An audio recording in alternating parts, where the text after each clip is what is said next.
Praise the Lord. जय मसीह की। सब सुनने वाले बहन भाइयों को मेरा सलाम दुआ। खुदावंद में आप सबकी सलामती हो।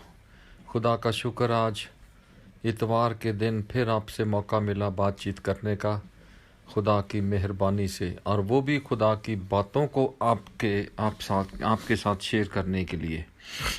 खुदा का शुक्र है, आज के दिन प्रभु यीशु मसीह मुर्दों में से ज़िंदा हो चुके हैं, उसकी कब्र खाली है और आज अपने वचन और वायदे के मुताबिक हमारे बीच में है, क्योंकि उसने कहा जहाँ 2 या 3 मेरे नाम से जमा होते हैं मैं उनके बीच में हाजिर हूँ। और इन बातों पर हमें शक नहीं करना चाहिए, शक की गुंजाइश भी नहीं है। ये बातें सच्ची हैं क्योंकि ये खुदावंद के मुंह से निकली हैं और ये खुदावंद का कलाम है। इसी के बारे में तो इसी में लिखा है कि ज़मीन और आसमान टल सकते हैं पर खुदावंद के कलाम का एक नुक्ता, एक बिंदु भी नहीं टलने वाला, क्योंकि ये खुदा का कलाम है। ये सच्ची बातें हैं और इस कलाम के द्वारा, इन बातों के द्वारा आज मुझे भी बरकत मिलेगी, आपको भी बरकत मिलेगी, क्योंकि हमारा यीशु मसीह ज़िंदा है और जो ज़िंदा है वो देखता भी है, जो ज़िंदा है वो बोलता भी है, जो ज़िंदा है वो सुनता भी है, और जो ज़िंदा है वो हमारी बातों को समझता भी है। हालेलुया। प्रभु को जलाल मिले, प्रभु को महिमा मिले। ज़बूर 121 में लिखा कि खुदावंद खुदा इस्राएल का खुदावंद ना कभी सोता ना ऊँगता। ज़बूर 34 में लिखा कि उसकी आंखें और कान रास्तबाजों की दुआओं पर लगे रहते हैं। 11 ज़बूर में लिखा है कि उसकी आंखें धरती के, ज़मीन के आदमियों को देखती हैं, उसकी पलकें उनको जांचती हैं। और 94 ज़बूर में लिखा है, जिसने आँख रची क्या वो नहीं देखता, जिसने कान बनाया क्या वो नहीं सुनता। मतलब वो सुनता भी है, देखता भी है, समझता भी है, बोलता भी है। हमारा खुदावंद बोलता है, बोलने वाला है। हालेलुया। मूसा से रूबरू बोलता था, इब्राहिम से बोला, सैमुअल से बोला, नबियों से बोला, नूह से बोला। अगर आप पुराना नियम पढ़ें तो खुदा नबियों से बोलता और उनसे बातचीत करता। खुदा का शुक्र है, और इस आखिरी ज़माने में खुदा अपने रूह के वसीला से हमसे बात करता है। हम त्रिएकता पर, हम तसलीस पर, ट्रिनिटी पर विश्वास करते हैं। खुदा बाप, खुदा बेटा और खुदा रूह। पहला ज़माना खुदा बाप का था, खुदा खुद इंसान से बोलता था। अगर बाइबल पढ़ें, और आप तो बाइबल पढ़ने वाले हैं, सुनने वाले हैं, समझने वाले हैं, आपको तो बहुत अच्छे से मालूम है खुदा बोलता है। सबसे पहले बोला खुदा आदम से, हर रोज़ बातचीत करने आता था। शाम के ठंडे पहर खुदा बोलता था, आदम से बोलता था। फिर खुदा बोला इब्राहिम से, फिर खुदा बोला नूह से, फिर खुदा बोला मूसा से, फिर खुदा बोला सैमुअल से, और खुदा ऐसे बोलता। और ऐसा लिखा है खरूज की किताब में, गिनती की किताब में भी ऐसा लिखा है, खरूज में भी ऐसा लिखा कि खुदा मूसा से ऐसे बातें करता था जैसे कोई भाई अपने भाई से बातें करता है। खुदा का शुक्र, वही खुदा आज हमारा खुदा है, मुझसे और आपसे भी बात करना चाहता है। मलाकी के नबी की किताब में लिखा कि ही इज़ अनचेंजेबल गॉड, वो ना ला तब्दील खुदा है, ना बदलने वाला खुदा है। और इब्रानियों के ख़त में ऐसा लिखा कि यीशु मसीह कल और आज और युगान युग यानी हमेशा तक एक सा है। फिर ये भी लिखा बाइबल में कि खुदा कभी किसी का पक्षपात नहीं करता। अगर खुदा उन लोगों से बोलता था तो आज के ज़माने में भी बोलता है, आज भी बोलता है, आज अपने रूह के वसीला से बोलता है। तो खुदा बोलने वाला खुदा है। दूसरा ज़माना था, ये तो मैं पहले ज़माने की बात कर रहा हूँ। दूसरा ज़माना आया, खुदावंद यीशु मसीह का ज़माना। खुदावंद यीशु मसीह इस दुनिया में आए। खुदावंद यीशु मसीह शागिर्दों से बोले, कोड़ियों से बोले, अंधों से बोले, लंगड़ों से बोले, बीमारों से बोले, महायाजकों से बोले, फ़कीयों फरीसियों से बोले, अपने शागिर्दों से बोले। तो ये दूसरा ज़माना खुदावंद यीशु मसीह का ज़माना है। यीशु मसीह आके चले गए, आसमान में उठा लिए गए, मुर्दों में से जी उठ के। तीसरे दिन फिर वो जब मुर्दों में से जी उठे तो आसमान में उठा लिए गए और उठा लिए जाने के बाद खुदा ने अपना रूह भेजा, पवित्र आत्मा भेजा। जैसे यूहन्ना की इंजील के 14वें चैप्टर में 24 और 25 आयत में यीशु मसीह ने यूं खुद फरमाया अपनी पाक जुबान से कि मैं जाता हूं तुम्हारे लिए एक मददगार, एक सहायक, जो तुम्हें सिखाएगा, समझाएगा, मेरी बातों को याद दिलाएगा। तो मैं पवित्र आत्मा यानी रूहुल कुदस भेजता हूँ। तो ये है आखिरी ज़माना, और तीसरा ज़माना और आखिरी ज़माना ये है पाक रूह का ज़माना। आपको लग रहा होगा कि कोई पादरी, प्रचारक, प्रीस्ट या कोई इंसान प्रचार कर रहा या आपसे बातचीत कर रहा, पर दरअसल इन दिनों के अंदर खुदा का रूह पाक बातचीत करता है, बोलता है। तभी तो ऐसा लिखा है जिसके कान हों वो सुन ले कि खुदा का रूह कलीसियाओं से क्या फरमाता है, खुदा का रूह कलीसिया से क्या बोलता है। तो आज खुदा का रूह बोलेगा, मुझे भी आशीष मिलेगी, आपको भी बरकत मिलेगी। बहुत अच्छा आज का जो मैसेज है, आज का जो वचन है, कलाम है, वो बहुत अच्छा है और मेरे लिए शख्सी है, आपके लिए शख्सी है। जैसे मैं अक्सर प्रचार करते वक्त यूं बोलता हूं कि अपनी छाती पे हाथ रखिएगा और कहिएगा कि आज का वचन मेरे लिए। अगर आप बोलेंगे तो आपको आशीष मिलेगी। आप इसे इंडिविजुअल लें, पर्सनल लें, शख्सी लें। आपसे खुदा का रूह शख्सी बात करेगा। आपको मालूम है, मैं चलते चलते और आपको बात बताऊं, जो आपका खुदा से जो रिश्ता है that is only between you and your God. कोई तीसरा बंदा बीच में नहीं है। नो बीवी, नो बच्चे, नो हस्बैंड, नो कोई और, कोई माता पिता और कोई भाई बहन, कोई नहीं है। सिर्फ आप हैं और आपका खुदा है, आपका खुदा है। सिर्फ आपके बीच का रिश्ता जो है आपका खुदा के साथ, that is only between you and your God. Hallelujah. आप अपनी फिक्र करें, अपनी फिक्र करें, अपनी फिक्र करें। जो निकोदेमस नाम का जो बंदा रात को उठ के धर्म गुरु खुदावन यीशु मसीह के पास आया, वो अपने बारे में पूछ रहा, क्या मैं स्वर्ग के राज्य में जा सकता हूँ? अपने बारे में। वो जो जवान अमीर आदमी दौड़ता दौड़ता प्रभु जी के पास आया, वो अपने बारे में पूछ रहा कि क्या मैं अनंत जीवन में, स्वर्ग के राज्य में, हमेशा की जिंदगी में जा सकता हूँ? दाऊद भजन ज़बूर 24 में और दाऊद ज़बूर 15 में पूछ रहा है कि तेरे पाक पहाड़ ते, तेरे तंबू च, तेरे घर विच कौन जा सकदा। वो अपने बारे में पूछ रहा है।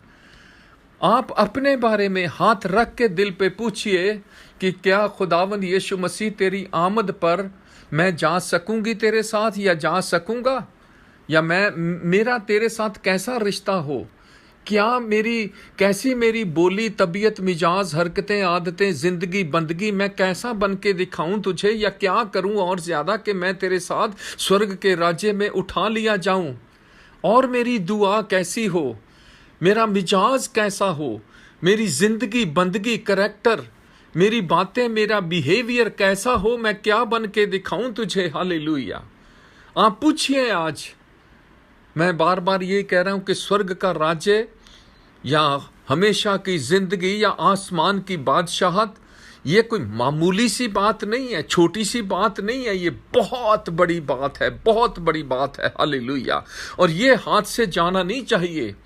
यीशु मसीह ने बहुत अच्छे से साफ साफ लफ्जों में ये कहा, यदि तेरी आंख तुझे धोखा देती है तो निकाल दे, इसकी बजाय कि तू 2 आंखें रखता हुआ नरक में डाला जाए, एक आंख से तू स्वर्ग में चला जा। एक हाथ काट दे अगर धोखा देता तो, पैर काट दे अगर धोखा देता तो।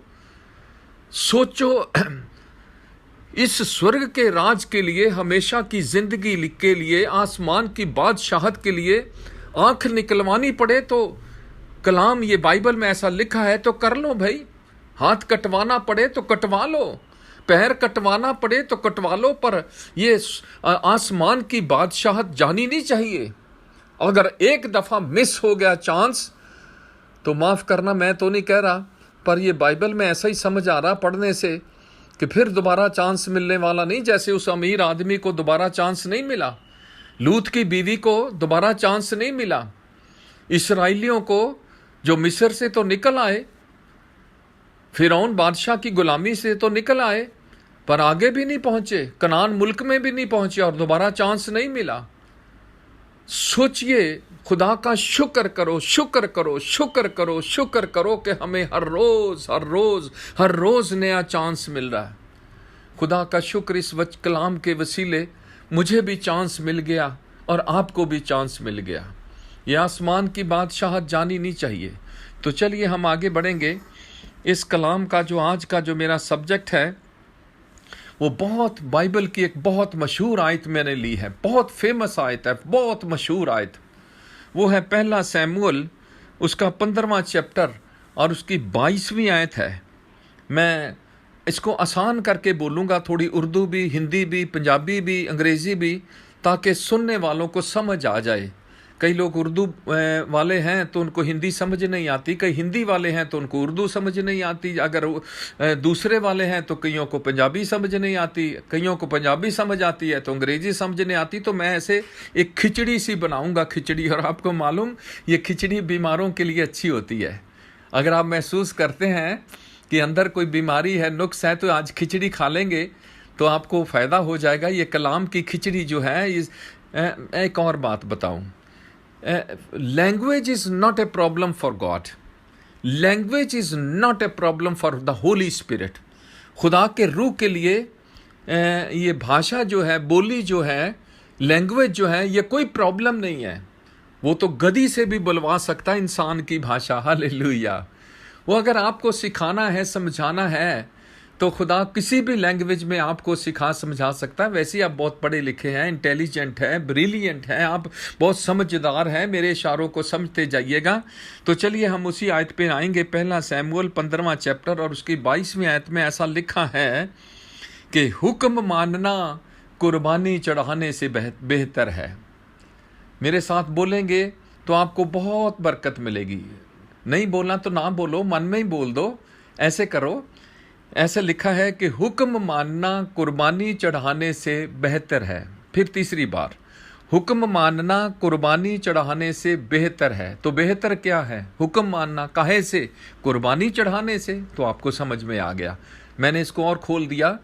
हुक्म मानना कुर्बानी चढ़ाने से बेहतर है, यानी बेहतर है हुक्म मानना। आप लाख कुर्बानियाँ चढ़ा लो, लाख दुआएं कर लो, लाख रोजे नमाज पढ़ लो, लाख आप हदिये चंदे दे लो, लाख कन्वेंशनें करवा लो, लाख आप मीटिंग प्रार्थना ये सब कुछ करवा लो, सब कुछ कर लो। अगर आप खुदा का हुक्म नहीं मानते तो मैं तो नहीं कह रहा, पर ये आयत हमें आज सुबह ये कह रही है कि बेहतर ये है कि आप खुदा का हुक्म माने, बजाय इन सारी बातों को करने के। इससे बेहतर है कि आप खुदा का हुक्म माने, हुक्म माने, हुक्म माने। हुक्म मानना ही कुर्बानी चढ़ाने से बेहतर है। ये जो आप दशमांश देते हैं, पैसा देते हैं, ऑफरिंग देते हैं, चंदा दान देते हैं, जो अपना दहेकी देते हैं, ये भी तो एक कुर्बानी है। आप अपना समय देते हैं, टाइम देते हैं, संगति में आते हैं, फेलोशिप आते हैं, चर्च जाते हैं, बंदगी में आते हैं, ये भी तो एक कुर्बानी है। आप अपना बहुत कुछ करते हैं, रोज़ा रखते हैं, ये भी तो एक कुर्बानी है। आप अपना दुआ में वक्त गुजारते हैं, ये भी तो एक कुर्बानी है। पर इस कुर्बानी चढ़ाने से तो बेहतर है हुक्म मानना, हुक्म मानना। अब कौन सा ऐसा हुक्म है जो मुझे और आपको मानना पड़ेगा? किसी ने खुदावंद यीशु मसीह को पूछा, इस बाइबल का जी सबसे बड़ा हुक्म क्या है? सबसे अहम और सबसे बड़ा और सबसे इम्पॉर्टेंट हुक्म क्या है? तो खुदावंद यीशु मसीह ने कहा, वो आपको नए नियम में यानी न्यू टेस्टामेंट में भी मिलेगा और ओल्ड टेस्टामेंट में भी मिलेगा, पुराने नियम में भी मिलेगा। पुराने नियम में तो कई जगह मिलेगा, नए नियम में भी 2-3 जगह मिलेगा। लूका की इंजील के 10वें चैप्टर में मिलेगा, इधर ओल्ड में व्यवस्था विवरण में, लेवे व्यवस्था में, यहाँ आपको मिलेगा। तो ये प्रभु यीशु मसीह ने, खुदावंद यीशु मसीह ने सबसे बड़ा हुक्म, अहम हुक्म, बाइबल की सबसे बड़ी आज्ञा ये कही कि तू खुदावंद अपने खुदा को अपने सारे दिल, अपनी सारी जान, अपनी सारी अकल और अपने सारे जोर से, ताकत से, कुव्वत से अपने खुदावंद को प्यार कर अपने खुदावंद का। और उसके बराबर का हुक्म ये है कि तू अपने पड़ोसी को अपने बराबर, अपने समान प्यार कर। हालेलुया। बड़ी अच्छी बात कही और बहुत बड़े हुक्म कहा। सारा दिल, सारी जान, सारी अकल, सारी ताकत। वाओ, सारा ताकत, सारा दिल, सारी ताकत, सारी अकल। वाह जी वाह। ये तीसरी बात मैं बोलने लगा हूं। इंसान को जब पवित्र आत्मा रूहुल कुद्दस मिलता है, पाक रूह आता है, सुनिए फिर, इंसान को जब पाक रूह मिलता है, पाक रूह आता है, खुदा का रूह इंसान के अंदर आता है, तो इंसान को अकल आती है। जब इंसान को अकल आती है तो इंसान को बंदगी करनी आ जाती है, वरना इस पाक रूह के बगैर ना अकल आती है और ना ही अकल के बगैर बंदगी करनी आती है। कोई गल नहीं पादरी साहब, कर लांगे, दुआ ही है, कर ली नहीं तो ना सही, चर्च ही है, चले गए नहीं तो ना सही, वो बाइबल ही है, पढ़ ली नहीं तो ना सही। ये जड़ी नहीं तो ना सी है ना, ये बड़ी खतरनाक है, बड़ी खतरनाक है। मैं आज इस पर एक सुबह किसी से बात कर रहा था। ये नहीं तो ना सी है ना, ये बड़ी लापरवाही है, और ये this is an evil spirit. ये एक बदरू है, दुष्ट आत्मा है, लापरवाही का आत्मा आज ये कलीसिया के अंदर, विश्वासियों के अंदर घुस चुका है, चर्चेस के अंदर, ईमानदारों के अंदर। ये लापरवाही का आत्मा, आपको मालूम वो अमीर आदमी नरक में या सजा में क्यों चला गया? क्या किया था उसने? उसके किसी गलती का जिक्र तो है ही नहीं बाइबल में। ना सिगरेट पी, ना शराब पी, ना जनाकारी की, ना कोई चोरी यारी ठगी हेरा फेरी, कुछ भी तो नहीं किया उसने। ना ताश खेली, कुछ भी नहीं किया, कोई उसने नशेबाजी नहीं की, कुछ भी बुरा नहीं किया, फिर भी नरक में चला गया। ये थी उसके अंदर, ये लापरवाही थी। ये लापरवाही है आज इंसान के अंदर। आज खुदा को इग्नोर कर रहे हैं लोग, लापरवाही की तबीयत है, लापरवाही, परवाह नहीं कर रहे, खुदा की परवाह नहीं कर रहे। कोई नहीं, दुआई है जी, कर लांगे, अपना ही है रब, कोई नहीं, मना लांगे। ऐसा कुछ नहीं है। खुदा है, खुदा के लोगों, खुदा को खुदा की जगह चाहिए। खुदा है, खुदा के लोगों, खुदा की इज्जत चाहिए, उसकी अजमत चाहिए, उसका आदर चाहिए, उसकी इज्जत चाहिए। हालेलुया। खुदा है, खुदा को खुदा जानिएगा। अगर खुदा को खुदा जानते हैं, खुदा को खुदा की आप जगह देते हैं, तो खुदा अपनी जगह आपको दे देगा। पर अफसोस ये कि हम तो लापरवाही में डूबे हुए हैं। तीसरी बात थी, चलिए मेरा सब्जेक्ट तो वहीं चलेगा। हुक्म मानना कुर्बानी चढ़ाने से बेहतर है। किसी ने खुदावंद को पूछा था हुक्म, वैसे तो और भी हैं 10 हुक्म जो मूसा को सीने पर्वत पर, उस पहाड़ पे सीने पर दिए थे खुदा ने तख्ती के ऊपर लिख के। उनको भी हम 10 हुक्मों को इग्नोर नहीं कर सकते, उनको भी हम छोड़ नहीं सकते, भूल नहीं सकते, उनको भी हम रद्द नहीं कर सकते। वो तो बहुत अहम हुक्म है, अहम हुक्म। उन 10 हुक्मों में सारी बाइबल समाती है, सारी बाइबल आती है, सारी बाइबल की तालीम इन 10 हुक्मों में छुपी हुई है। अगर उसको खोलेंगे तो बहुत बड़ी बात बन जाएगी। उनको भी हम अलग नहीं कर सकते। तो पहला हुक्म खुदा ने, ये यीशु मसीह ने कहा कि तू यानी सबसे बड़ा हुक्म, तू खुदावंद अपने खुदा को अपनी सारे दिल, जान, अकल और ज़ोर से प्यार कर। चलिए हम आगे बढ़ेंगे। खुदा को ये तो और बात रही, हमारा जो आदम और हवा से रिश्ता है, वो हमारा बाप दादा बुजुर्ग, लकड़ दादा, फकड़ दादा, शकड़ दादा, कुछ भी कह लो, हमारा बुजुर्ग, हम उसकी औलाद हैं, उसकी संतान है। उसको एक हुक्म कहा था खुदा ने कि ये दरख्त का फल नहीं खाना, बीज के दरख्त का फल नहीं खाना। उससे तो एक नहीं माना गया, तो हमें तो ये हुक्मों की किताब छाप के हमारे सामने रखती, लो बैठे मन्नी जाओ सारे हुक्म। कैसे मान सकते हैं? बहुत मुश्किल है, बहुत मुश्किल है। मैं फिर भी पिछले सरमन में मैंने बोला था, पिछली रिकॉर्डिंग में, इस बाइबल को पढ़ना बहुत आसान है, सुनना बहुत आसान है, लोगों को सुनाना भी बहुत आसान है, ये प्रचार करना भी बहुत आसान है। तो फिर मुश्किल क्या है? मुश्किल यह है इस पर अमल करना, अमल करना, अमल करना, अमल करना। चलिए थोड़ा सा आगे बढ़ेंगे। यीशु मसीह ने उन लोगों को धन्य और मुबारक कहा जो इसको सुनते और इस पर अमल करते हैं। मत्ती की इंजील का 7वां चैप्टर और उसकी 24 आयत में ऐसा लिखा है। इससे थोड़ा मैं पीछे चलूंगा। मत्ती की इंजील का 5वां चैप्टर, मत्ती की इंजील का 6ठा चैप्टर, मत्ती की इंजील का 7वां चैप्टर। 7वें चैप्टर में 58 गल्ला खुदावंद यीशु मसीह ने कही, 58 बातें, 58 बातें खुदावंद यीशु मसीह ने कही इन 3 चैप्टरों में। और कहते कहते कहते जब 24 आयत में पहुंचे तो खुदावंद ने अपनी पाक जुबान से ये फरमाया कि जो मेरी ये बातें सुनकर उन पर अमल करता है वो उस अक्लमंद इंसान की तरह है जिसने अपना मकान चट्टान पर बनाया। मतलब जो अमल करने वाला वो अक्लमंद, और जो अक्लमंद वो चट्टान का। चट्टान मतलब यीशु मसीह की तरफ। हालेलुया। चल गए हम दूसरी तरफ। 2 आयतें नीचे छोड़ के छठी 26 आयत में ऐसा लिखा है, जो मेरी ये बातें सुनकर, जो मैं पिछले 5वें 6वें और 7वें चैप्टर में कहता आ रहा हूं, जो मेरी ये बातें सुनकर उन पर अमल नहीं करता वो उस बेवकूफ इंसान की तरह है, मूर्ख इंसान की तरह है जिसने अपना मकान रेत पर बनाया। जो नहीं मानता वो बेवकूफ, और बेवकूफ है रेत वाला। जो मानता है वो अक्लमंद, और अक्लमंद है चट्टान वाला। मुझे आपसे सिर्फ एक लाइन पूछनी है कि आप किस कैटेगरी में आ रहे हैं? रेत वाले हैं या चट्टान वाले हैं? अक्लमंदों की लाइन में खड़े हैं आप, या बेवकूफों की लाइन में खड़े हैं? हालेलुया। ये मुझे देखना है अपने आप को, आपको खुद देखना है। मैं फिर बोलूं, ये बाइबल एक आईना है, आईना शीशा है। ये लिहाज नहीं करती, पक्षपात नहीं करती किसी पादरी का भी, किसी प्रचारक का भी, किसी बिशप का भी, किसी भी मिशन का भी, किसी भी डिनोमिनेशन का भी लिहाज नहीं हो रहा। निकोदेमस का भी लिहाज नहीं किया, नबियों का भी, जिन नबियों ने गलती की उनको भी सजा मिली, नहीं लिहाज हो रहा और ना होगा। हालेलुया। सोचिए मैं और आप किस लाइन में खड़े हैं। सोचिए मैं और आप सकड़े रास्ते पे चलने वाले हैं या चौड़े रास्ते पे चलने वाले हैं? अक्लमंदों की लाइन में है या बेवकूफों की लाइन में है? सॉरी, माफ कीजिएगा। कौन सी लाइन में है हम? किस कैटेगरी में आ रहे हैं? क्या समझ रहे हैं हम अपने आप को? ये आईना है, आईना पवित्र आत्मा आज दिखा रहा मुझे भी और आपको भी। सोचिए, भुलेखे में मत रहिए, भुलेखे में मत रहिए। यीशु मसीह दे आउण तो पहला बहुत सारे लोग भुलेखे च सी, भुलेखे च। अज भी लोग बहुत भुलेखे च भी, हाँ शायद यीशु मसीह आएगा तो हम उसके साथ चले जाएंगे, पर ऐसा कुछ नहीं होने वाला।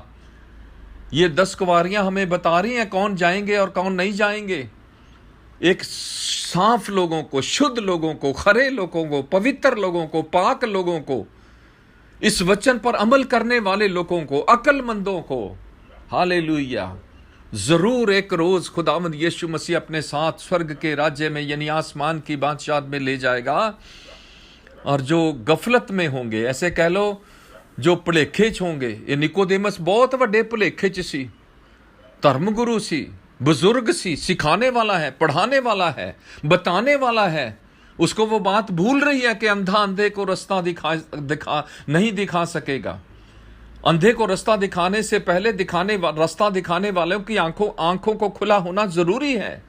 आपको मुक्ति पाना जरूरी है, नया जीवन पाना जरूरी है, आपको पाक रूह पाना जरूरी है, आपको तौबा करनी जरूरी है, आपको नया जीवन, नई जिंदगी पानी जरूरी है। हालेलुया। कैसे बताएंगे हम दूसरों को? कैसे बताएंगे? अगर मैं ही भूखा हूं तो दूसरे को क्या खाना खिलाऊंगा? मैं ही अंधा हूं तो दूसरे को क्या रास्ता दिखाऊंगा? सोचिए मेरे प्रियो, यीशु मसीह ने 24 आयत और 26 आयत में फैसला करके रख दिया, जो मेरी ये बातें सुनता और उस पर अमल करता है वो अक्लमंद इंसान की तरह है जिसने अपना मकान चट्टान पर बनाया। 26 आयत में यूं लिखा है, जो मेरी ये बातें सुनता और नहीं मानता वो उस बेवकूफ इंसान की तरह है। सुनना काफी नहीं है, सीखना सुनना काफी नहीं है, सुनाना भी काफी नहीं है, पढ़ना भी काफी नहीं है। तो फिर काफी क्या भाई? काफी तो है इस पर अमल करना, चाहे अच्छा लगे चाहे बुरा लगे, चाहे कौड़ा लगे तो चाहे मीठा लगे, चाहे आसान लगे या मुश्किल लगे। ये बाइबल आसान नहीं है, इसमें लिखा दुश्मनों को प्यार कर। क्या करें? यहां तो अपनों से नहीं होता, दुश्मनों को कौन करेगा? यहां लिखा है, बाइबल में लिखा है, एक तेरी गाल पे थप्पड़ मारे तो दूसरा भी उसकी तरफ कर दे। बहुत मुश्किल है, कौन करेगा ऐसा? ये आसान नहीं है, पर खुदा का शुक्र है, शुक्र है, शुक्र है, शुक्र है, जब खुदा ने अपनी पावर, अपनी कुदरत, अपनी ताकत, अपना पवित्र आत्मा रूहुल कुद्दस पाक रूह हमें दिया है इन मुश्किल बातों को अमल करने के लिए। ये पाक रूह हमारे लिए जो मुश्किल बातें हैं उनको आसान कर देती हैं। हालेलुया। जब पाक रूह आता है तो दुश्मनों को क्या? सबको प्यार करने को दिल करता है, सबको प्यार करने को दिल करता है, सबको माफ करने को दिल करता है। एक थप्पड़ मार दो यार, फिर तो चाहे कुछ भी हो जाए। पतरस ने कहा था अब मुझे उल्टा लटका दो, कोई बात नहीं, मैं इस लायक नहीं कि मेरा सिर खुदावंद के ऊपर की तरह हो, मेरा सिर खुदा के चरणों में हो, पैरों में हो, उल्टा लटका दो मेरे को। फिर ऐसा करवाता। ये पाक रूह है। ये जब पाक रूह आता है, एक ऐसी दीवानगी आती है, फिर तो दीवाने हो जाते हैं खुदा के। कुछ नजर नहीं आता, कूड़ा नजर आता। पौलुस कहता ये दुनिया कूड़ा है, सब मेरे लिए बेकार है, कुछ नजर नहीं आएगा। But we need to have the power of God, the Holy Spirit of God. Hallelujah. पाक रूह के बगैर, आत्मा और जल और आत्मा के बगैर, हालेलुया, कोई नए सिरे से पैदा नहीं हो सकता। आगे चलिए जी। ऐसा लिखा है मेरी बातें तो बहुत ज़्यादा थी, पर टाइम इतना इजाज़त नहीं दे रहा कि मैं आगे बढ़ूं। लुक, मैं जल्दी शॉर्ट बोलता हूं, आप समझते जाइएगा। और मुझे पता आप बहुत समझदार हैं, और समझदार को तो इशारा काफ़ी। लुका की इंजील के 12वें चैप्टर की 24 आयत में प्रभु जी ने, खुदावंद यीशु मसीह ने अपनी पाक जुबान से ये फरमाया कि कौवों पर गौर करो। किस पर? कौवों पर। फिर बोलिए मेरे साथ, किस पर गौर करो? कौवों पर। कौवों जो आसमान में उड़ते फिरते हैं ना, आकाश के पंछी, ये कौवों पर गौर करने के लिए खुदावंद यीशु मसीह ने कहा। तो चलिए 1 मिनट के लिए, ज़्यादा नहीं, 1-1.5 मिनट के लिए, 2 मिनट के लिए हम कौवों पे गौर करेंगे। अगर इसका रंग देखा जाए तो काला रंग तो किसी को पसंद नहीं। हिंदू मैथोलॉजी के मुताबिक ये काला रंग पाप का रंग है, गुनाह का रंग है काला रंग। सफ़ेद रंग है पवित्रताई का रंग, हरा रंग है शांति का रंग, जरदई रंग है कुर्बानी का रंग, लाल रंग है खतरे का रंग। चलो मैं इन बातों पे नहीं हम गौर करेंगे। तो चलिए, काला रंग पाप का रंग है, गुनाह का रंग है, नजासत है, तारीकी है। आज दुनिया के अंदर अंधकार मचा हुआ है। तो कौवे भाई, तेरा रंग तो काला है, और खुदावंद हमें कह रहे हैं कि तेरे पर गौर करें। तो तेरा रंग तो हमें पसंद नहीं भी कौवे भाई, कौवे का रंग हमें पसंद नहीं। अगर उसका खाना देखें तो और भी ज़्यादा आपको थोड़ी सी घिन आ जाएगी। आपने देखा होगा कौवा सुबह सुबह सड़कों पे जाके ब्रेकफास्ट करता, सड़क पे जाके या रूढ़ियों के ऊपर जाके ब्रेकफास्ट करता। ओहो हो, इसका खाना भी पसंद नहीं और उसकी बोली भी पसंद नहीं। कोयल की बोली ज़्यादा प्यारी, सुंदर है और मीठी है। ये तो कह के वैसे ऐसे ही करता रहता है। और कौवे का घर देखें तो 4 के डक्के रखे होंगे, आलना जा पाया होंदा, वो भी सानू पसंद नहीं। तो क्या करें? प्रभु जी तो कह रहे हैं, खुदावन तो कह रहे हैं कि कौवों पर गौर करो, और हमें कौवों की कोई बात ही पसंद नहीं आ रही। अगर नूह की किश्ती में चले जाएं तो नूह ने पहले कौवा छोड़ा था, वो आज तक भी वापस लौट के नहीं आया। तो एक बेवफाई भी है, एक वो बेवफा है, और वो हुक्म भी नहीं उसने माना। चलो एनीवे, पर एक बात कौवे नंबर ले गए एक बात में, वो मैं आपको आज बताना चाहता हूँ। इस्राइल के अंदर बड़ा भयंकर अकाल पड़ा हुआ है, अकाल पड़ा हुआ है। लोग भूखे मर रहे हैं, ना बारिश हो रही है ना ओस पड़ रही है, लोग भूखे मर रहे हैं।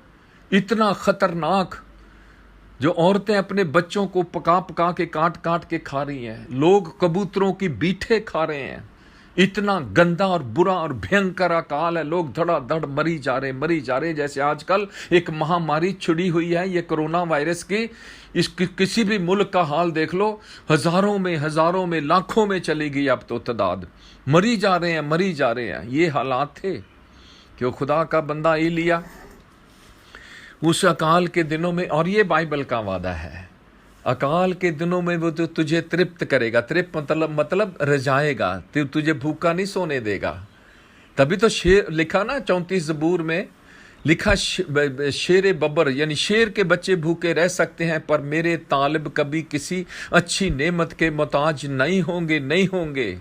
सुनिए मेरी बात, ये खुदा आपका भी खुदा है, वही खुदा आपका खुदा है जो ये वादे कर रहा है। तो चलिए एलिया के पास चलते हैं। खुदा ने कहा वहाँ जाके बैठ जा भाई, उस सारपत के पास जाके चला जा, तो कौवे आएंगे तेरे को खाना खिलाने। अगर एलिया की जगह आप होते तो क्या कौवों के मुंह से, चोंच से, जिससे वो सुबह सुबह मैंने अभी बताया कि ब्रेकफास्ट करता, वो गंद खाता है, पता नहीं क्या क्या खाता है, उस चोंच से जूठी रोटी आप खा सकते हैं? आप मेरा ख्याल 50 नखरे करते, नहीं पादरी साहब असी नहीं खाना, कहाँ दा जूठा, पता नहीं और भी कुछ करते। पर एलिया ने तो एक शब्द भी नहीं बोला अपने मुंह से। उसने कहा 7 बचन है खुदावन, ये खुदा जी जो कुछ मिलूगा मैं ਤੁਹਾਡੀ ਦਿੱਤੀ हुई शुक्र करके खा लूँगा। एनीवे, कौवों को खुदा ने हुक्म दिया, एक कौवा नहीं है।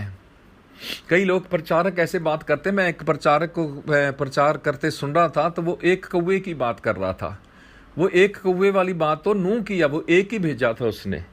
तो यहाँ तो कौवे हैं, कौवे कुछ रोटी लेके जाएंगे और कुछ बोटी लेके जाएंगे, मांस लेके जाएंगे, मीट लेके जाएंगे, पकता पकता, वो भी राजा के महलों में से, राजा के खाने में से, उसकी मेस में से। कितनी अच्छी बात है, क्या बात बन गई भाई। खुदा का बंदा तो VVIP बन गया। खाना कहाँ से आ रहा देखो, हैं, देखो तो सही। होम टेक अवे कहाँ से आ रहा, होम कहाँ से, कौन सी मेस में से उसका खाना आ रहा। चलो एनीवे, कौवों को खुदा ने बुलाया। ये कौवे घूम रहे हैं इधर उधर आसमान में घूम रहे। कौवों को बुलाया, इधर आओ। आके सब सामने के लाइन बना के खड़े हो गए। जी जनाब, दसो हुक्म दसो, ताड़िया हुक्म साड़ियाँ सिर अखां ते। खुदा ने कहा वो बैठा एलिया, और वो है राजा का महल। वहाँ खाना तैयार हो रहा, मेस में तैयार हो रहा, रोटी पक रही है, मीट बन रहा, सब कुछ बन रहा। आप जाओगे वहाँ से, रोटी उठाओगे और बोटी उठाओगे और मेरे बंदे तक पहुँचाओगे। मेरा ख्याल जब इन कौवों ने हुक्म सुना होगा खुदा का, आज्ञा, ये बात सुनी होगी, दिल के अंदर हजारों लाखों करोड़ों दफा शुक्र किया होगा कि शुक्र है खुदा का कि आज मैं भी किसी खुदा के किसी काम आया, वरना मेरे जैसे करोड़ों कहां इस दुनिया में घूम फिर रहे हैं। शुक्र है मैं किसी काम आया खुदा के। एनीवे, इन्होंने इनकार नहीं किया, चले गए। और मेरे हिसाब से 5 कौवे होंगे रोटी वाले और 5 कौवे होंगे बोटी वाले, यानी सब्जी वाले, यानी मीट वाले, जो लेके जाएंगे। अब तंदूर में से, जलते जलते तंदूर में से रोटी निकालना और उठाना और एलिया तक पहुंचाना, ये कोई मामूली सी बात नहीं। आप गौर करना, सोचना। आपने कभी रोटी पकाई होगी या देखी होगी तंदूर में पकती, आप हाथ लगा के देखना, वो बड़ी बड़ी 2 सीखें सी होती हैं, उससे रोटी निकालते हैं। या हमारे गांव में तो ऐसा होता था कि औरतें जो थी अपनी ये बाजू पे पूरी बांधे कपड़ा लपेट के फिर रोटी तंदूर दे विचों कढ़दियां हुंदियां सी। तो आप देखो, ये कौवे के पास ना वो सीखे हैं, ना वो कपड़ा है, ना कुछ लपेटने के लिए, ना कुछ करने के लिए। फिर भी खुदा का हुक्म है, आग में जाना है तो जाना है, तंदूर में जाना है तो जाना है, गर्म रोटी उतारनी है तो लेके जानी है। चाहे चोंच सड़ जाए, चाहे जुबान सड़ जाए, चाहे मेरे पंख सड़ जाए, मेरा पूंजा सड़ जाए, मेरा पर सड़ जाए, मेरा कुछ भी हो जाए, पर खुदा ने कहा है तो मुझे करना है। हालेलुया। अब क्या हुआ, वो 5 कौवे जो हैं वो रोटी उठा के ले जा रहे हैं, और वो ये भी इंस्ट्रक्शन है कि रास्ते में खाना नहीं है, एलिया तक पहुंचानी है। ये मैं तंदूर से एलिया तक इसलिए पहुंचा रहा हूं कि कौवों को ये भी इंस्ट्रक्शन थी कि मेरे बंदे गर्म गर्म रोटी खाते हैं, ठंडी रोटी नहीं खाते। ख्याल रखना, गर्म गर्म पहुंचनी चाहिए, रास्ते में रुकना नहीं चाहिए, ना थकना चाहिए। एनीवे, उस तंदूर में से, मेरा कहने का मतलब है ये कि उस तंदूर में से, गर्म गर्म आग में से, अंगारों में से, उस भट्टी में से रोटी को अपनी चोंच से, मुंह से उठा के एलिया के पास तक पहुंचाना आसान नहीं था। मेरे प्रियो, मेरे बहनों भाइयों, ये खुदा का काम आसान नहीं है, खुदा का हुक्म मानना आसान नहीं है। पर उन कौवों ने ये इरादा किया, जल जाएं, मर जाएं, सड़ जाएं, पुछ जाएं, मक जाएं, खत्म हो जाएं, कुछ भी हो जाए, पर हमारी बाइबल में यह लिखा है, यह कौवों की भी बाइबल है, हमारी बाइबल में यह लिखा है कि कुर्बानी चढ़ाना, हुक्म मानना कुर्बानी चढ़ाने से बेहतर है। हालेलुया। कौवों को पता लग गया, आज इंसान को नहीं पता लग रहा। कौवों को पता लग गया, पतीले दे विचों पुजदे मीट दे विचों गर्म गर्म उबलदे विचों बोटी चक के, गर्म गर्म बोटी, जुबान ना, मुंह ना, चुंझ ना चक के उस एलिया तक, बंदे तक, खुदा तक पहुंचानी मंजूर है, बिल्कुल पहुंचानी। क्योंकि हुक्म बाइबल च लिखा, हुक्म मनना कुर्बानी चढ़ाउण तो बेहतर है। अरे कौवों को पता लग गया तो क्या इंसान को पता नहीं लगा? मुझे और आज को आपको नहीं पता लग रहा? क्या हुक्म है? कुछ भी नहीं, तौबा करो क्योंकि आसमान की बादशाहत नजदीक है। ये हुक्म है मत्ती की इंजील का 4वां चैप्टर 17वीं आयत। Repent of your sins because the kingdom of God is at hand. तौबा करो क्योंकि स्वर्ग का राज्य निकट है, आसमान की बादशाह नजदीक है। एक ही तो हुक्म है, दूसरा बात चलेंगे। ये तो है कौओं की बात, उनको मालूम पड़ गया है कि हुक्म मानना कुर्बानी चढ़ाने से बेहतर है। यूना नाम का एक बंदा है। चलिए, मेरे तो बहुत मैसेज लंबा था पर मैं शॉर्टकट कर दूंगा। अभी तो डैनियल के शेरों के पास जाना है। यूना नबी एक बंदा है, नबी है। तो उसको कहा नैनवा में जा, नैनवा की बदकारियाँ मुझ तक पहुँची हैं, तो जाके तौबा का प्रचार कर। पर वो नहीं, वहाँ नहीं गया। जो खुदा ने कहा वो तो नहीं किया, पर जो खुदा ने नहीं कहा वो ही कहा, अपनी मर्जी करने लगे। बाज़ी दफ़ा हम अपनी ज़िंदगी में ऐसा ही करते हैं, जो खुदा कहता वो तो करते नहीं, अपनी मर्जियाँ पूरी करते रहते हैं। Then we always put in trouble. मुश्किल आ जाती है, मुसीबत में, तूफान में घिर गया, जाके आ गई, इसको भी मुश्किल आ गई। चलिए, तो खुदा ने फिर भी इसका लिहाज किया, because God has a plans for you in your life, in your future. खुदा ने आपके भविष्य के लिए, आपके आने वाले दिनों के लिए बहुत सारी योजनाएं बनाई हैं। जैसे यिर्मयाह नबी के 29वें चैप्टर में लिखा, एक योजना नहीं है, योजनाएं, प्लान्स। अगर एक योजना फेल होगी तो दूसरी शुरू फेल हो जाएगी तो तीसरी। वो फेल भी हमारे पार्ट पे होती है। खुदा अपनी योजना को फेल नहीं होने देता, हम ही करते हैं, हम उसकी योजना को सिरे नहीं चढ़ने देते। आप जानिए कि आपके बारे में खुदा की क्या प्लान है, क्या योजना है, कहाँ रहेंगे, कहाँ जाएंगे, क्या खाएंगे, क्या पहनेंगे। माफ कीजिएगा। आपको you need to know the will of the lord in your life, the purpose of lord. खुदा का जो मकसद है आपका जीवन में, आपको जानने की जरूरत है। आपको चुना है, मसा किया, मुकर्रर किया, आप चर्च जाते हैं, तौबा की है, बाइबल पढ़ते हैं, दुआ करते हैं, सब कुछ करते हैं। वाई, क्यों करते हैं?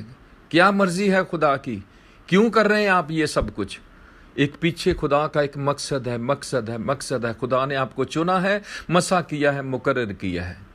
तो चलिए, फिर भी यूना का लिहाज रखते हुए खुदा ने एक मछली बुला के उसको कहा, मच्छी, और ये पानी में ऐसे ऐसे ऐसे ऐसे करके घूम रही है, मस्तियां मार रही है। सब कभी मॉल में, कभी मार्केट में, कभी बाजार में, कभी किधर कभी मस्तियां मारी फिर रहे हैं आज लोग। तो ये मच्छी भी पानी में मस्तियां मार रही थी। जब खुदा ने बुलाया तो दौड़ के खुदा के पास आई और आके कहने लगी, जी जनाब, तुहाडा हुक्म साडियां सिर अखां ते हुक्म करो। खुदा ने मच्छी नूं कहा, ओ जांदा जहाज, ਉਹਦੇ ਨਾਲ ਹੋਲਾ, ਉਹਦੇ ਵਿੱਚੋਂ ਇੱਕ ਬੰਦਾ ਡਿੱਗੂਗਾ, ਆਪਦਾ ਮੂੰਹ ਖੋਲ ਕੇ ਰੱਖੀ, ਉਹ ਬੰਦਾ ਆਊਗਾ ਤੇ ਆਪਦੇ ਮੂੰਹ ਦੇ ਵਿੱਚ ਉਹਨੂੰ ਇਸੇ ਤਰ੍ਹਾਂ ਨਿਗਲ ਲਈ, ਪਰ ਖਬਰਦਾਰ ਚਿੱਥਣਾ ਨਹੀਂ, ਚੱਬਣਾ ਨਹੀਂ, ਖਾਣਾ ਨਹੀਂ, ਕੁਛ ਨਹੀਂ ਕਰਨਾ। ਇਸੇ ਤਰ੍ਹਾਂ ਹੀ ਉਹਨੂੰ ਸੇਫ ਐਂਡ ਸਾਊਂਡ ਇਦਾਂ ਹੀ ਤਰ੍ਹਾਂ ਰੱਖੀ ਤੇ ਜਾ ਕੇ ਖੁਸ਼ਕੀ ਵਾਲੀ ਜਗ੍ਹਾ ਤੇ, ਸੁੱਕੀ ਜਗ੍ਹਾ ਤੇ ਜਾ ਕੇ ਉਹਨੂੰ ਉਗਲ ਦੇਵੀਂ, ਛੱਡ ਦੇਵੀਂ। ਬਸ ਤੇਰੀ ਇਹ ਡਿਊਟੀ है। और उस मच्छी ने सुनिया और वो चली गई, अपना मुंह खोल लिया। जब मुंह खोल लिया तो जा रही थी, तो मेरे हिसाब नाल, पंजाबी बोला हुण थोड़ी जी, मेरे हिसाब नाल दियां थोड़ियां जिहियां मच्छियां जिहड़ियां सी ना, उहदियां सहेलियां सूलियां, डेजी रोजी, सीतो बंसो, सीबो, सब सारियां, गुड्डी राणी, पप्पू छप्पू, ये सारियां उहनूं आके छेड़न लगियां। नहीं तूं आ की करदी है? वो कहंदी मैं रब दा काम करन चली है। नहीं ऐ रब दा काम करीदा हुंदा, मूँह तां तेरा खुला। वो कहंदी हाँ, बाइबल च इदां ही लिखिया, तू अपना मूँह खोल ते मैं इहनूं भर दूंगा। मूँह खोलांगे तो कुछ मिलूगा ना। Okay okay okay okay. जदों चली गई ये टिचरां करदियां ने, मश्करियां करदियां ने, मजाक करदियां ने, ठट्ठे उड़ाउंदियां ने। अपोजिशन होएगी जब आप काम खुदा का करेंगे, क्रिटिसिज्म होएगी, मुखालफत होएगी, आपकी बदनामी होएगी, आपकी बेइज्जती होएगी, आपके घर वाले आपके दुश्मन बन जाएंगे। बहुत सारी मुश्किलों का सामना करना पड़ेगा, क्योंकि खुदा का काम करना आसान नहीं है मेरे प्रियो, आसान नहीं है। खुदा का काम करना बहुत मुश्किल है। यीशु मसीह ने कहा था, मैं तुम भेड़ों को भेड़ियों में भेजता हूं। एक भेड़ का भेड़ियों में जाना आसान नहीं है खुदा का काम करना। मैं तो इनू पंजाबी चाहे कहना हूं ना, तुसी दुनिया जहान दे सारे काम कर लो, सड़क बना लो, दिहाड़ी कर लो, लेबर कर लो, खेतां च काम कर लो, बिल्डिंग बना लो, कुछ भी कर लो, औखे तो औखा, अग दियां भट्ठियां च काम कर लो, कुछ भी फैक्ट्रियां च काम कर लो, सारे काम सौखे, पर रब दा काम करना औखा, रब दा काम करना औखा। हालेलुया। क्योंकि जिहड़ी भेड़िए ने ना, भेड़िए, ये दुनिया भेड़ियां दी दुनिया आ। भेड़ियां दी भेड़िए भेड़ नूं उड़ा के रख देणगे, चीथड़े उड़ा देणगे जदों एक भेड़ उहदे च जाएगी। ਪਰ ਤੁਹਾਨੂੰ ਪਤਾ ਕਿਉਂ ਕਿਹਾ ਸੀ ਪ੍ਰਭੂ ਜੀ ਨੇ, ਮੈਂ ਤੁਹਾਨੂੰ ਭੇਡਾਂ ਨੂੰ ਭੇੜੀਆਂ ਤੇ ਭੇਜਦਾ? ਉਹ ਇਸ ਕਰਕੇ ਕਿਹਾ ਸੀ ਵੀ ਜੇ ਇੱਕ ਭੇਡ ਮੇਰੀ ਸੱਚੀ ਸੁੱਚੀ ਭੇਡ ਭੇੜੀਆਂ ਦੇ ਵਿੱਚ ਜਾਏਗੀ, ਉਹ ਭੇੜੀਆਂ ਨੂੰ ਵੀ ਭੇਡ ਬਣਾ ਦੇਗੀ। ਤੁਹਾਡੀ ਰੋਸ਼ਨੀ ਹਨੇਰੇ ਤੇ ਚਮਕਣੀ ਚਾਹੀਦੀ ਹੈ। ਲੋਕਾਂ ਦਾ ਹਨੇਰਾ ਤੁਹਾਡੇ ਤੇ ਨਹੀਂ ਆਉਣਾ ਚਾਹੀਦਾ। ਤੁਹਾਡਾ ਅਸਰ ਲੋਕਾਂ ਤੇ ਪੈਣਾ ਚਾਹੀਦਾ। ਲੋਕਾਂ ਦਾ ਬੁਰਾ ਅਸਰ ਤੁਹਾਡੇ ਤੇ ਨਹੀਂ ਪੈਣਾ ਚਾਹੀਦਾ, ਕਿਉਂਕਿ ਤੁਸੀਂ ਜਗਤ ਦੇ ਨੂਰ ਹੋ, ਤੁਸੀਂ ਚਾਨਣ ਹੋ। ਤੁਹਾਡੀ ਰੋਸ਼ਨੀ ਚਮਕਣੀ ਚਾਹੀਦੀ ਹੈ। ਹਾਲੇਲੂਇਆ। ਤਾਂ ਚੱਲੀਏ ਮੱਛੀ ਕੋਲੇ। ਗੱਲਾਂ ਤਾਂ ਬਹੁਤ ਨੇ। ਮੈਂ ਜਦੋਂ ਮੈਂ ਘੜੀ ਵੱਲ ਵੇਖਦਾ ਫਿਰ ਮੇਰਾ ਦਿਲ ਹੋਰ ਤਰ੍ਹਾਂ ਦਾ ਹੋ ਜਾਂਦਾ, ਕਿਉਂਕਿ ਲਿਮਿਟਿਡ ਟਾਈਮ ਹੈ ਇਸ ਰਿਕਾਰਡਿੰਗ ਦਾ। ਜਦੋਂ ਮੱਛੀ ਮੂੰਹ ਖੋਲ੍ਹਿਆ, ਜਹਾਜ਼ ਦੇ ਨਾਲ ਨਾਲ ਜਾ ਰਹੀ ਹੈ, ਥੋੜ੍ਹੀ ਦੇਰ ਬਾਅਦ ਇੱਕ ਬੰਦਾ ਉਹਦੇ ਵਿੱਚੋਂ ਡਿੱਗਿਆ ਔਰ ਗੜਮ ਕਰਕੇ ਇਹਦੇ ਪੇਟ ਦੇ ਵਿੱਚ ਇਹਨੇ ਸਿੱਧਾ ਅੰਦਰ ਨਿਗਲ ਲਿਆ। ਜਦੋਂ ਇਹਨੇ ਨਿਗਲ ਲਿਆ ਅੰਦਰ ਨਿਗਾਹ ਲਿਆ, ਤੇ ਇਹ ਤੋਂ ਹੁਣ ਤੁਰਨਾ ਹੋਵੇ, ਫਿਰ ਔਖੀ ਠੁੱਕੀ ਜੀ ਹੋਣ ਲੱਗ ਗਈ, ਟੇਢੀ ਮੇਢੀ ਜੀ ਹੋ ਕੇ ਤੁਰਨ ਲੱਗੀ। ਇਹ ਨਾਲ ਦੀਆਂ ਮੱਛੀਆਂ ਫੇਰ ਛੇੜਦੀਆਂ ਨੇ, ਨਹੀਂ ਹੁਣ ਕੀ ਹੋ ਗਿਆ, ਤੇਰੀ ਚਾਲ ਵਿਗੜ ਗਈ। ਹਾਂ ਕਹਿੰਦੀ, ਹਾਂ ਮੇਰੀ ਤਾਂ ਚਾਲ ਵਿਗੜ ਗਈ। ਰੱਬ ਦਾ ਕੰਮ ਕਰਨਾ ਸੌਖਾ ਨਹੀਂ ਹੈ, ਤੁਰ ਸੌਖਾ ਨਹੀਂ ਹੈ, ਬਹੁਤ ਔਖਾ ਆ। ਆਪਦੇ ਢਿੱਡ ਵੱਲ ਇਸ਼ਾਰਾ ਕਰਕੇ ਕਹਿਣ ਲੱਗੀ, ਕਰੇ ਕੋਈ ਤੇ ਭਰੇ ਕੋਈ। ਕੀਤਾ ਯੋਨਾ ਨੇ ਤੇ ਭਰਨਾ ਮੱਛੀ ਨੂੰ ਪਿਆ। ਕਰਦਾ ਕੋਈ ਹੈ ਤੇ ਭਰਦਾ ਕੋਈ ਹੈ। ਸੋਚੋ ਸੱਜਣੋ, ਸੋਚੋ ਇਸ ਕਰੋਨਾ ਦਾ ਵਾਇਰਸ ਦਾ, ਜਿਹੜਾ ਬਿਮਾਰੀ ਦਾ, ਮਹਾਮਾਰੀ ਦਾ ਜਾਨਵਰਾਂ ਤੇ ਪੰਛੀਆਂ ਤੇ ਵੀ ਅਸਰ ਪੈ ਰਿਹਾ। ਹਾਲੇਲੂਇਆ। ਇਹ ਵਿਚਾਰੇ ਨਿਰਦੋਸ਼ ਬੇਜ਼ੁਬਾਨੇ, ਇਹ ਵੀ ਨਾਲ ਇਨਸਾਨ ਦੇ ਪਾਪ ਦੇ ਨਾਲ ਇਹ ਵੀ ਰਗੜੇ ਜਾ ਰਹੇ ਆ। ਜਦੋਂ ਨੂਹ ਦੇ ਦਿਨਾਂ ਦੇ ਵਿੱਚ ਕਿਸ਼ਤੀ ਬਣੀ, ਸਾਰੀ ਦੁਨੀਆ ਜਲਪੁਰਲਾਂ ਦੇ ਵਿੱਚ ਬਰਬਾਦ ਹੋ ਗਈ, ਤਬਾਹ ਹੋ ਗਈ, ਖਤਮ ਹੋ ਗਈ। ਇਹਨਾਂ ਜਾਨਵਰਾਂ ਦਾ ਕੀ ਕਸੂਰ ਸੀ? ਇਹਨਾਂ ਪੰਛੀਆਂ ਦਾ ਕੀ ਕਸੂਰ ਸੀ? ਇਹਨਾਂ ਚੁਪਾਏ ਚਰਿੰਦੇ ਪਰਿੰਦੇ ਦਰਿੰਦਿਆਂ ਦਾ ਕੀ ਕਸੂਰ ਸੀ? ਕਸੂਰ ਤਾਂ ਇਨਸਾਨ ਦਾ ਸੀ ਨਾ। ਹੁਣ ਕਰੇ ਕੋਈ ਤੇ ਭਰੇ ਕੋਈ। ਐਨੀਵੇ ਚਲੋ, ਉਹ ਚਲਾ ਗਿਆ, ਮੱਛੀ ਲੈ ਕੇ ਚਲੀ ਗਈ। ਜਦੋਂ ਮੱਛੀ ਲੈ ਕੇ ਚਲੀ ਗਈ ਤੇ ਫਿਰ ਟੀਚਰਾਂ ਕਰਦੀਆਂ, ਫਿਰ ਮਜ਼ਾਕ ਕਰਦੀਆਂ, ਫਿਰ ਠੱਠੇ ਉਡਾਉਂਦੀਆਂ ਉਹਦੀਆਂ। ਉਹ ਕਹਿੰਦੀਆਂ ਜੀ ਕੋਈ ਮੱਛੀ ਆਖਰ ਸੇ ਬੋਲਣ ਲੱਗੀ, ਆਪਦੇ ਢਿੱਡ ਦੇ ਉੱਤੇ ਹੱਥ ਫੇਰ ਕੇ ਕਹਿਣ ਲੱਗੀ, ਮੇਰਾ ਢਿੱਡ ਖਰਾਬ ਹੋ ਜੇ ਕੋਈ ਪਰਵਾਹ ਨਹੀਂ, ਮੇਰਾ ਖਾਣਾ ਖਰਾਬ ਹੋ ਜੇ ਕੋਈ ਪਰਵਾਹ ਨਹੀਂ, ਮੇਰਾ ਡਾਈਜੈਸਟਿਵ ਸਿਸਟਮ ਖਰਾਬ ਹੋ ਜੇ ਕੋਈ ਪਰਵਾਹ ਨਹੀਂ, ਮੇਰੀਆਂ ਅੰਦਰਲੀਆਂ ਅੰਤੜੀਆਂ ਨਸਾਂ ਨਾੜੀਆਂ ਖਰਾਬ ਹੋ ਜਾਣ ਕੋਈ ਪਰਵਾਹ ਨਹੀਂ। ਪਰ ਮੇਰੀ ਬਾਈਬਲ 'ਚ ਲਿਖਿਆ ਕਿ ਹੁਕਮ ਮੰਨਣਾ ਕੁਰਬਾਨੀ ਚੜ੍ਹਾਉਣ ਤੋਂ ਬਿਹਤਰ ਹੈ, ਬਿਹਤਰ ਹੈ, ਬਿਹਤਰ ਹੈ। ਹਾਲੇਲੂਇਆ। ਹੁਣੇ ਮੈਂ ਦੱਸਿਆ, ਕਾਵਾਂ ਨੂੰ ਪਤਾ ਲੱਗ ਗਿਆ, ਮੱਛੀਆਂ ਨੂੰ ਪਤਾ ਲੱਗ ਗਿਆ, ਡੈਨੀਅਲ ਦੇ ਸ਼ੇਰਾਂ ਨੂੰ ਪਤਾ ਲੱਗ ਗਿਆ। ਸ਼ੇਰਾਂ ਨੂੰ ਪਤਾ ਸੀ ਮੈਂ ਕਿਹਨੂੰ ਖਾਣਾ ਤੇ ਕਿਹਨੂੰ ਨਹੀਂ ਖਾਣਾ। ਸਦਰਕ ਮੀਸਕ ਅਬਦਨਯੂ ਦੀ ਅੱਗ ਦੀ ਭੱਠੀ ਦੀ ਅੱਗ ਨੂੰ ਪਤਾ ਸੀ ਮੈਂ ਕਿਹਨੂੰ ਸਾੜਨਾ ਤੇ ਕਿਹਨੂੰ ਨਹੀਂ ਸਾੜਨਾ। ਲਾਲ ਸਮੁੰਦਰ ਦੇ ਪਾਣੀ ਨੂੰ ਪਤਾ ਮੈਂ ਕਿਹਨੂੰ ਡੁਬੋਣਾ ਤੇ ਕਿਹਨੂੰ ਨਹੀਂ ਡੁਬੋਣਾ। ਦੁੱਖ ਮੈਨੂੰ ਇਸ ਗੱਲ ਦਾ ਅੱਜ ਆ ਰਿਹਾ, ਅੱਜ ਇਨਸਾਨ ਨੂੰ ਪਤਾ ਨਹੀਂ ਵੀ ਮੈਂ ਕੀ ਕਰਨਾ ਤੇ ਕੀ ਨਹੀਂ ਕਰਨਾ, ਕੀ ਬੋਲਣਾ ਤੇ ਕੀ ਨਹੀਂ ਬੋਲਣਾ, ਕੀ ਖਾਣਾ ਤੇ ਕੀ ਨਹੀਂ ਖਾਣਾ, ਕੀ ਪਹਿਨਣਾ ਤੇ ਕੀ ਨਹੀਂ ਪਹਿਨਣਾ। ਇਨਸਾਨ ਹੈ ਇਨਸਾਨ। ਇਹ ਜਾਨਵਰ ਅੱਜ ਸਾਨੂੰ ਸਿਖਾ ਰਹੇ ਹੈ ਕਿ ਹੁਕਮ ਮੰਨਣਾ ਕੁਰਬਾਨੀ ਚੜਾਉਣ ਤੋਂ ਬਿਹਤਰ ਹੈ, ਬਿਹਤਰ ਹੈ, ਬਿਹਤਰ ਹੈ। ਹਾਲੇਲੂਇਆ। ਸੋਚੋ ਮੇਰੇ ਸੱਜਣੋ, ਮੇਰੇ ਵੀਰ ਤੇ ਮੇਰੇ ਭੈਣ ਭਰਾਵੋ, ਸੁਣਨ ਵਾਲਿਓ, ਮੇਰੇ ਅਜ਼ੀਜ਼ੋ, ਖੁਦਾ ਬਹੁਤ ਪਿਆਰ ਕਰਦਾ, ਤੁਹਾਨੂੰ ਇੱਕ ਚਾਂਸ ਹੋਰ ਦੇ ਰਿਹਾ। ਅੱਜ ਹੁਕਮ ਮੰਨੋ ਉਹਦਾ। ਬਸ ਇੱਕ ਆਖਰੀ ਗੱਲ ਕਹਿ ਕੇ, ਉਸ ਤੋਂ ਬਾਅਦ ਮੈਂ ਆਖਰੀ ਗੱਲ ਕਹਿ ਕੇ ਵੀ ਨਹੀਂ, ਸਿਰਫ ਆਇਤ ਪੜ੍ਹ ਕੇ ਹੀ ਉਸ ਤੋਂ ਬਾਅਦ ਮੈਂ ਤੁਹਾਡੇ ਲਈ ਦੁਆ ਕਰਨਾ ਚਾਹੁੰਦਾ। ਯਹੂਨਾ ਦੀ ਅੰਜੀਲ ਉਹਦਾ 13ਵਾਂ ਚੈਪਟਰ, ਉਹਦੀ 34ਵੀਂ ਤੇ 35ਵੀਂ ਆਇਤ ਵਿੱਚ ਇੱਦਾਂ ਲਿਖਿਆ, ਪ੍ਰਭੂ ਜੀ ਨੇ ਆਪਣੀ ਪਾਕ ਜ਼ੁਬਾਨ ਤੋਂ ਇਹ ਕਿਹਾ, मैं तुम्हें एक नया हुक्म देता हूँ कि एक दूसरे से मोहब्बत रखो, जैसी मोहब्बत मैंने तुमसे की ऐसी मोहब्बत रखो। अगर तुम अपने आपस में ऐसा प्यार मोहब्बत रखोगे तो इसी से दुनिया के सब लोग जानेंगे कि तुम मेरे शागिर्द हो। हालेलुया। ए आखिरी आज्ञा, हुक्म दिता, आपस विच प्यार रखो। प्यार बाइबल 3 गल्लां दे उत्ते खड़ी हुई है। 1 नंबर है प्यार, नंबर 2 है विश्वास ਤੇ ਨੰਬਰ 3 ਹੈ ਮਾਫੀ। ਜੇ ਤੁਸੀਂ ਇੱਕ ਕ੍ਰਿਸਚਨ ਦੇ ਵਿੱਚ, ਇੱਕ ਵਿਸ਼ਵਾਸੀ ਦੇ ਵਿੱਚ ਇਹ ਗੱਲਾਂ ਹੈਗੀਆਂ ਤੇ ਖੁਦਾ ਦਾ ਸ਼ੁਕਰ ਹੈ। ਅੱਜ ਮੇਰੀ ਇਹ ਗੱਲ ਸੁਣ ਕੇ ਜਾਇਓ, ਤੇ ਮੰਨ ਕੇ ਜਾਇਓ ਕਿ ਹੁਕਮ ਮੰਨਣਾ ਕੁਰਬਾਨੀ ਚੜਾਉਣ ਤੋਂ ਬਿਹਤਰ ਹੈ। ਇੱਕ ਛੋਟੀ ਜੀ ਗੱਲ ਕਹਿ ਕੇ ਉਸ ਤੋਂ ਬਾਅਦ ਮੈਂ ਤੁਹਾਡੇ ਲਈ ਦੁਆ ਕਰਨਾ ਚਾਹੁੰਦਾ। ਖੁਦਾਵੰਦ ਯਿਸੂ ਮਸੀਹ ਨੇ ਇੱਕ ਬੜੀ ਅੱਛੀ ਮਿਸਾਲ ਦਿੱਤੀ। ਇੱਕ ਬਾਪ ਸੀ, ਉਹਦੇ 2 ਬੇਟੇ ਸੀ। ਇੱਕ ਨੂੰ ਕਿਹਾ ਜਾ ਬੇਟਾ ਖੇਤ 'ਚ ਕੰਮ ਕਰ, ਕਹਿੰਦਾ ਚੰਗਾ ਜੀ ਮੈਂ ਜਾਣਾ, ਪਰ ਨਹੀਂ ਗਿਆ। ਦੂਸਰੇ ਨੂੰ ਕਿਹਾ ਜਾ ਬੇਟਾ ਖੇਤ 'ਚ ਕੰਮ ਕਰ, ਕਹਿੰਦਾ ਜੀ ਮੈਂ ਨਹੀਂ ਜਾਣਾ ਜੀ, ਪਰ ਉਹ ਬਾਅਦ 'ਚ ਪਛਤਾ ਕੇ ਗਿਆ। ਫਿਰ ਕਹਿੰਦਾ ਕਿਹਨੇ ਬਾਪ ਦਾ ਹੁਕਮ ਮੰਨਿਆ? ਮੇਰੇ ਅਜ਼ੀਜ਼ੋ, ਅੱਜ ਬਾਪ ਦਾ ਹੁਕਮ ਮੰਨ ਲਓ, ਤੋਬਾ ਕਰੋ, ਕਿਉਂਕਿ ਸਵਰਗ ਦਾ ਰਾਜ ਆਸਮਾਨ ਦੀ ਬਾਦਸ਼ਾਹਤ ਨੇੜੇ ਹੈ। ਆਪਣੇ ਪਾਪ ਤੋਂ ਅਲੱਗ ਹੋ ਜਾਓ, ਜੋ ਸਖਤ ਦਿਲੀ ਆ ਉਸ ਨੂੰ ਛੋੜ ਦਿਓ, ਆਪਣੀਆਂ ਗਲਤੀਆਂ ਤੋਂ ਮਾਫੀ ਮੰਗ ਲਵੋ। ਇਮਸਾਲ ਦੀ ਕਿਤਾਬ ਦੇ 28ਵੇਂ ਚੈਪਟਰ 'ਚ ਲਿਖਿਆ, ਸੁਲੇਮਾਨ ਕਹਿੰਦਾ 13ਵੀਂ ਕਿ 14ਵੀਂ ਸ਼ਾਇਦ ਆਇਤ ਵਿੱਚ ਇੱਦਾਂ ਲਿਖਿਆ, ਜਿਹੜਾ ਆਪਣੀ ਗਲਤੀ ਮੰਨ ਲੈਂਦਾ ਤੇ ਉਹਨੂੰ ਛੱਡ ਦਿੰਦਾ ਉੱਤੇ ਖੁਦਾ ਦੀ ਕਿਰਪਾ ਹੋਏਗੀ। ਜਿਹੜਾ ਆਪਣਾ ਦਿਲ ਸਖਤ ਕਰ ਲੈਂਦਾ ਉਹ ਕਦੇ ਕਾਮਯਾਬ ਨਾ ਹੋਏਗਾ, ਜ਼ਿੰਦਗੀ 'ਚ ਕਦੇ ਕਾਮਯਾਬ ਨਹੀਂ ਹੋਏਗਾ। 2 ਗੱਲਾਂ ਨੇ, ਇੱਕ ਗਲਤੀ ਮੰਨ ਲੈਣੀ ਤੇ ਇੱਕ ਗਲਤੀ ਛੱਡ ਦੇਣੀ। ਕਈ ਵਾਰੀ ਲੋਕ ਮੀਟਿੰਗ 'ਚ ਆਉਂਦੇ ਹੱਥ ਖੜਾ ਕਰਦੇ ਆ ਜੀ। ਪਾਸਟਰ ਦੇ ਪ੍ਰਚਾਰ ਦੇ ਬਾਅਦ ਪਾਸਟਰ ਜੀ ਨੇ ਬਹੁਤ ਅੱਛਾ ਪ੍ਰਚਾਰ ਕੀਤਾ, ਪ੍ਰਚਾਰਕ ਨੇ ਬਹੁਤ ਅੱਛਾ ਪ੍ਰਚਾਰ ਕੀਤਾ, ਦਿਲ ਤੇ ਚੋਟ ਲੱਗੀ, ਹੰਝੂ ਵੀ ਆਏ, ਆਂਸੂ ਵੀ ਆਏ, ਰੋਏ ਵੀ, ਔਰ ਫੈਸਲਾ ਵੀ ਉੱਥੇ ਬੈਠ ਕੇ ਕੀਤਾ ਕੁਰਸੀ ਤੇ ਕਿ ਅੱਜ ਤੋਂ ਬਾਅਦ ਮੈਂ ਖੁਦਾ ਦੇ ਨਾਲ ਚੱਲੂੰਗੀ ਜਾਂ ਚੱਲੂੰਗਾ। ਹੱਥ ਵੀ ਖੜਾ ਕੀਤਾ। ਹੱਥ ਖੜਾ ਕਰਨ ਤੋਂ ਬਾਅਦ ਕਈ ਵਾਰੀ ਲੋਕ ਅੱਗੇ ਵੀ ਆ ਜਾਂਦੇ ਆ। ਪਾਸਟਰ ਜੀ ਨੂੰ, ਪ੍ਰਚਾਰਕ ਨੂੰ ਕਹਿੰਦੇ ਜੀ ਮੇਰੇ ਸਿਰ ਤੇ ਹੱਥ ਰੱਖ ਕੇ ਦੁਆ ਕਰੋ, ਦੁਆ ਵੀ ਕਰਵਾਉਂਦੇ ਆ। ਪਰ ਜਦੋਂ ਘਰ ਵਾਪਸ ਜਾਂਦੇ ਆ ਫਿਰ ਉਹੋ ਜਿਹੇ ਫਿਰ ਮੀਆਂ ਬੀਵੀ 'ਚ ਝਗੜਾ, ਫਿਰ ਉਹੀ ਗਾਲਾਂ, ਫਿਰ ਉਹੀ ਚੁਗਲੀਆਂ, ਫਿਰ ਉਹੀ ਬਦਨਾਮੀਆਂ, ਫਿਰ ਉਹੀ ਬਦਗੋਈਆਂ। ਕਈਆਂ ਲੋਕਾਂ ਨੂੰ ਤਾਂ ਰੋਟੀ ਨਹੀਂ ਹਜ਼ਮ ਹੁੰਦੀ ਜਿੰਨਾ ਚਿਕਰ 5-7 ਦੀਆਂ ਬਦਨਾਮੀਆਂ, ਚੁਗਲੀਆਂ ਨਾ ਬੁਰਾਈ ਨਾ ਕਰ ਲੈਣ। ਯਾਦ ਰੱਖਣਾ, ਸੁਲੇਮਾਨ ਨੇ 13ਵੇਂ ਚੈਪਟਰ 'ਚ ਕਿਹਾ, ਕਹੋਤਾਂ ਦੀ ਕਿਤਾਬ ਪ੍ਰੋਵਰਬਸ ਦੇ ਵਿੱਚ, ਇਮਸਾਲ ਦੀ ਕਿਤਾਬ 'ਚ, ਜਿਹੜਾ ਕਿਸੇ ਦੀ ਬੁਰਾਈ ਕਰਦਾ ਉਹਦੇ ਘਰ ਤੋਂ ਕਦੇ ਬੁਰਾਈ ਅਲੱਗ ਨਾ ਹੋਏਗੀ। ਹਾਲੇਲੂਇਆ। ਸੋਚ ਲਓ ਮੇਰੇ ਭੈਣੋ ਭਰਾਵੋ, ਚੇਂਜ ਹੋਣਾ ਚਾਹੀਦਾ ਹੈ, ਇੱਕ ਤਬਦੀਲੀ ਹੋਣੀ ਚਾਹੀਦੀ ਹੈ, ਇੱਕ ਜ਼ਿੰਦਗੀ ਬਦਲਣੀ ਚਾਹੀਦੀ ਹੈ।